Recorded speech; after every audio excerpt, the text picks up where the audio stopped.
लोकतंत्र के सबसे बड़े मंदिर संसद भवन में जिस तरह तकरार देखने को मिला, यह कहीं न कहीं महसूस होता है कि यह संसद का जो मर्यादा है वो शर्मसार होती दिखी है। आज बता दें कि संसद भवन में जो सांसदों के बीच धक्का मुक्की की खबरें आ रही है, लगातार सांसद जो एक दूसरे पर धक्का मुक्की किए और इससे कई सांसद जो हैं वो घायल हो गए हैं, कुछ हॉस्पिटल में भी एडमिट हुए हैं। निर्दलीय सांसद पप्पू यादव आज रांची पहुंचते हैं। रांची पहुंचने के साथ जिस तरह केंद्र सरकार पर उन्होंने जमकर हमला बोला है और साथ ही साथ भाजपा के सांसद जो निशिकांत दुबे हैं उनको भी इन्होंने जमकर खरी खोटी सुनाई है। तो इसको लेकर उन्होंने क्या कुछ कहा है वो आपको सुनाते हैं। पूरा मामला और आप उसमें प्रत्यक्षदर्शी भी थे, किस रूप में आप उसको देख रहे हैं? और भैया मैं तो तीन बात कह रहा हूँ। आजाद हिंदुस्तान में कभी आपने आज तक देखा सदन में कोई सत्ता पक्ष इस तरह करता हो? हाथ में लाठी, सभी गेट घेर लिए गए, एक दिन पहले ही पूरी स्क्रिप्ट लिख ली गई। इनको सदन में बीजेपी को नहीं होना चाहिए, इनको कलाकार कला मंच बना लेना चाहिए, नाट कला परिषद। गणेश जी को दूध पिला दिए थे बैठे बैठे। और सन 42 में इनकी क्या भूमिका थी? ये तो नाथूराम गोडसे को प्यार करते हैं, गांधी के ये दुश्मन है, गांधी के आइडियोलॉजी के दुश्मन है, गांधी जी के मोहब्बत के ये दुश्मन है, नेल्सन मंडेला अब्राहम लिंकन के दुश्मन है, पटेल के दुश्मन है। बाबा वीर सावरकर का क्या था? बाबा साहब अम्बेडकर के खिलाफ। ये तो सभी दिन इनकी मानसिकता रही। मंडल कमीशन लागू हुआ तो ये कमंडल लेके निकल गए और पूरे देश में आग लगा दी। और मंडल को नहीं आने देने के लिए जब मंडल कमीशन लागू हुआ तो इसने समर्थन वापस ले लिया। आप सोचिए कितना बड़ा विरोधी है। जब 67% आरक्षण लागू स्टालिन ने किया तो ये कोर्ट चले गए। जब हमारी महागठबंधन की सरकार बिहार में जब आरक्षण लागू किया तो ये कोर्ट चले गए, नौकरी बंद कर दी, प्राइवेट नौकरी में आरक्षण लागू नहीं किया। ये कितने बड़े दलित विरोधी हैं। इनकी मानसिकता 2003 में दलितों को नागरिकता के लिए कानून तरसा दिए थे अटल बिहारी वाजपेयी के कानून में। और यही नरेंद्र मोदी ने मंद बुद्धि कहा था, याद है? मंद बुद्धि, दलित एसटी मंद बुद्धि के होते हैं। ये इन लोग की फीलिंग तो सब दिन एसटी एससी के खिलाफ रहा है। ये लोग ईबीसी ओबीसी के खिलाफ रहे, कभी भी ईबीसी के पक्ष में बात नहीं किया। और बाबा साहब अंबेडकर, ये लोग को तो लगता है कि भगवान, ये कैसे? बाबा साहब अंबेडकर, हिंदुस्तान में रहना है तो अंबेडकर अंबेडकर करना होगा। हिंदुस्तान में रहना है तो अंबेडकर को महापुरुष के रूप में, जिन्होंने सभी जाति धर्म वर्गों के लिए जिया और सबके न्याय के लिए जिया।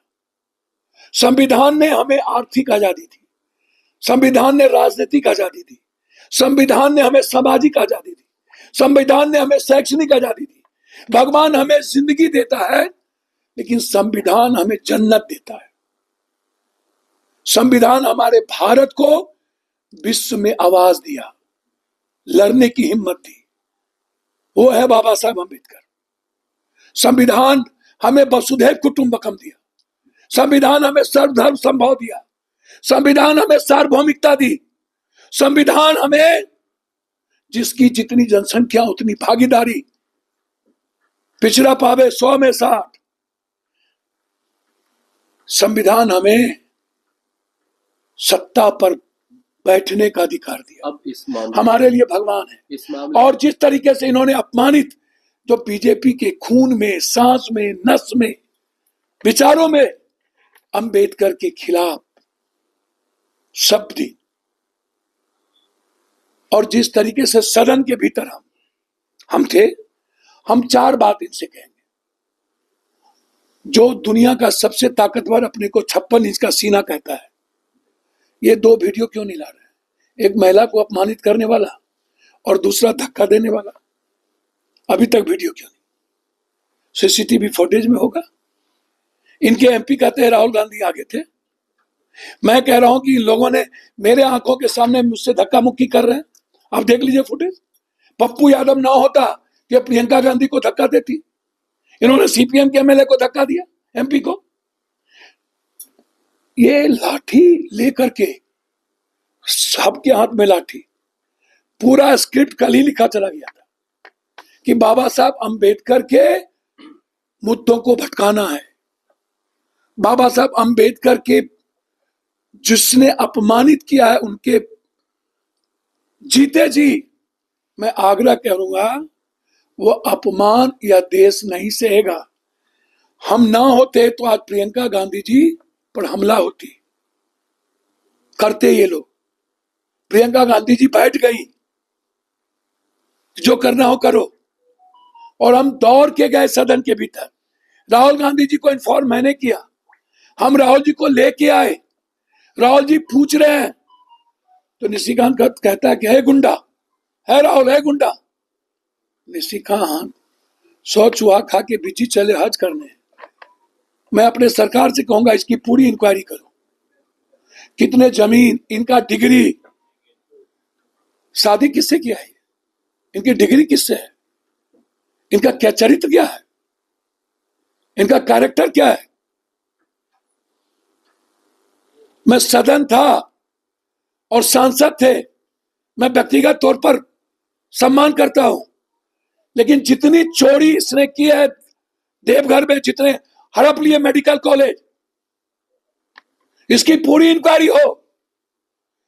क्वेश्चन में पैसा यही खाता है, मेडिकल कॉलेज यही हड़प लिया, सारा जमीन यही हड़पा है, डिग्री फॉल्स इसी की है, घर को भी नहीं छोड़ा बक्सा, दलाली यही करते हैं।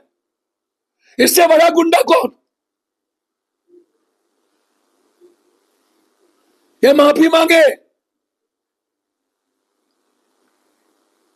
अन्यथा निशिकांत दुबे सुन ले, यदि ये माफी नहीं मांगा, ये जब बोलेगा इसका विरोध करेंगे, इसको बोलने नहीं देंगे। हम इसके तरह इसको गुंडा नहीं कहेंगे, लेकिन इनकी पूरी इंक्वायरी होनी चाहिए।